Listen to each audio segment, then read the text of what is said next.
Zealand, whatever, Chile out there. But all the emerging markets are red, right? You start right from China, go to Mongolia, Russia, India, Southeast Asia, including Malaysia, Indonesia, etc. Leave out Singapore. Go to Central Asia, Middle East, Africa, South America. They're all corrupt. Okay? What does this mean? I'm not condoning corruption, but if you're a global company, you want growth, then guess what? Your growth is going to come from countries which are highly corrupt. So you can't say, I'll come back when India is less corrupt, or so-and-so is less corrupt. You have to find a way to deal with corruption without becoming corrupt, still consistent, compliant with your home country laws. And some companies have shown you can do that. Okay? So I say India's chaos is a proxy for all emerging markets. At least we have a market. Some of those places have only the chaos. So you might as well learn to deal with these issues here. And if you succeed here, it'll be easy for you to do these things elsewhere.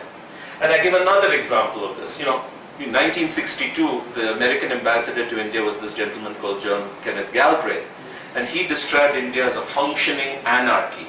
I wonder how we should describe India in 2014, and probably not very different. But when you look at the shades of colors, again, you leave out some of the developed markets, they're all challenging places to do. And if India just does 2 or 3 things a little bit better, okay, we could move dramatically in this ranking. So that's point number 2. And finally, this is the most important point, I think. What I found is, companies that had somehow found a way to succeed here were in a completely different game. Okay, they were able to now take their success in India and translate it into other countries. And there's some nice examples of this. That's shampoo sachet. It was invented by an Indian company from Chennai called Cavencare. Right.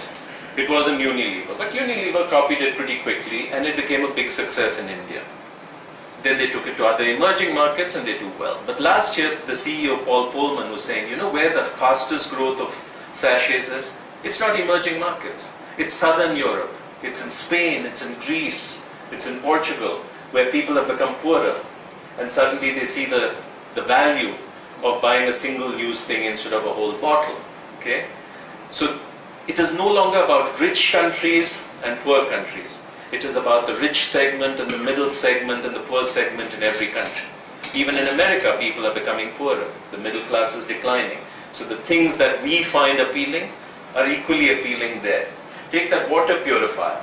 In 2000, K.K. Gadi was the MD of Hindustan Unilever. And they were struggling for growth. So somebody had this idea, let us get into water purifiers, because this packaged water is very expensive, it's also environmentally bad. So let us build a water purifier. What a radical thought, right? Because Unilever makes only consumable items, soap, toothpaste, those kinds of things. They never made a machine, consumer durable. And certainly this was not a business they were in any part of the world. But without telling headquarters, without asking for permission, they started doing it. They did a pilot and they found, it's pretty good. For 1,000 rupees, you get that machine and, it's pretty inexpensive. Today it's part of the global water business. They've headquartered it in London and it's doing well in many parts of the world. Say that little Cummins genset, since I see many of my Cummins colleagues here, it was the same thing. 2000, the recession hit. It was really bad time. Nobody was buying our big gensets. So we sat around saying, what do we do? Somebody noticed that all these cell phone companies were putting up towers, and each tower has a genset. Unfortunately, it's not a Cummins genset because we don't make anything so small. All these apartment complexes have a genset. The shopping malls have gensets, but they're not ours because we don't, again, Kirloskar or somebody else has got the small one. So we said, fine, let's get into it. Oh, our engines are too big, too costly, forget it. So I said, fine, hell with it. Let's buy our engines. Let's buy it from Tata Motors, let's buy it from Simpson, let's put it together, sell it. And, after a few mistakes, it actually started doing really well. And then one day we proudly showed this to the global CEO. He said, who approved it? Okay? He said, no one, but it's a $100 million business. So he said, let's make it global. Okay? So today you buy a Cummins small genset anywhere in the world, it's probably made near Pune. So like this, like the John Deere tractor and so forth, you find repeatedly companies that have done well here develop products, business models, more importantly the talent and the mindset. If you want to go to Nigeria, should you send somebody from your Swiss business or your Indian business to go run it? Who is more likely to stay? Right? So the point is, you can take talent from these places and send them to many other parts of the world, and they do well. So this is sort of the first part of what I wanted to say. I think India is really important. It's important for us to feel that, know that as Indians, not just the global companies. And it is a big opportunity. It cannot be ignored. And if we really do a few things right, we could be. I don't think we're going to displace China. That would be too arrogant. Okay, but we could be at least hyphenated with China.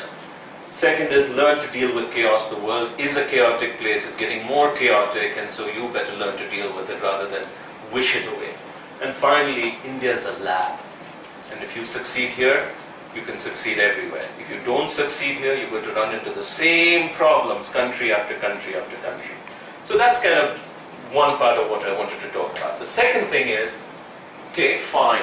How did those few companies really succeed? As I said, I find about 50 companies that have done a fantastic job here.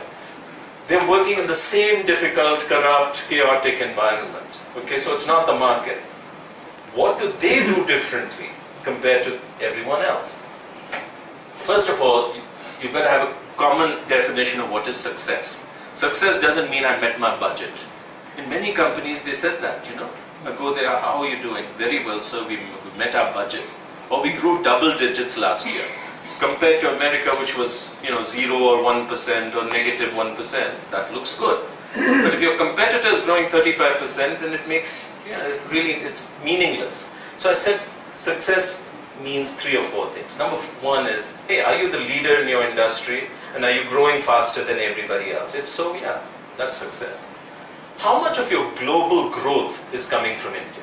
If globally you grew by, say, $1 billion, how much did India grow? How much did China contribute? And how much came from the developed markets? Okay? So, if India is not contributing at least 10% of your global growth, you've got work to do. China is probably contributing 20-25% of your global growth, okay, in most industries. How are you taking advantage of the cost base in India? You take IBM. I think they're the company that's done the most fantastic job in terms of changing their cost structure globally using India. They have, I think they don't disclose their numbers, but when I say 160,000, they don't disagree with me. Okay, so it's the largest portion of their business is anchored in India. Okay, you look at Cummins, the amount of money the company makes just by using India as a sourcing location, doing engineering work, exporting engines and gensets from here is fantastic. Okay, so just selling a few things up from India doesn't make a difference. Can it add a few hundred basis points to your margin? Can it actually move your earnings per share? So these are the kinds of things that matter. And when you apply this, here are some companies that really bubble to the top. Nobody does well on all 4 things, okay? But there are a set of companies that have really got their act together in India. And what's interesting about them is there's no pattern, okay?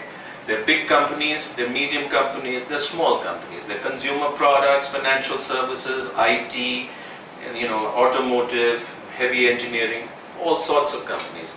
They're Korean companies. Koreans do really well mostly. They're Chinese firms, they're Japanese, American, European, English, whatever. So there's no pattern at all. So what is common across them? What is common across them is how they approach the market. These companies do 3 things which are fundamentally different from everybody else who's just muddling along. Okay? So what I say is, the market may be tough, but the biggest enemy of success is your own headquarters mindset. Okay? That's the enemy. Because in the same difficult market, the other guy is doing well. Okay, what's the number 1 difference? The number 1 difference is commitment. Okay, how committed are you to succeeding in this place? And as I give you a little example of the retail guys who said, forget it, India's too tough, let's pull out. We'll come back when India is easier. What's wrong with that comeback is when they come back, somebody else has already become giant. Okay, look at Volkswagen now trying to,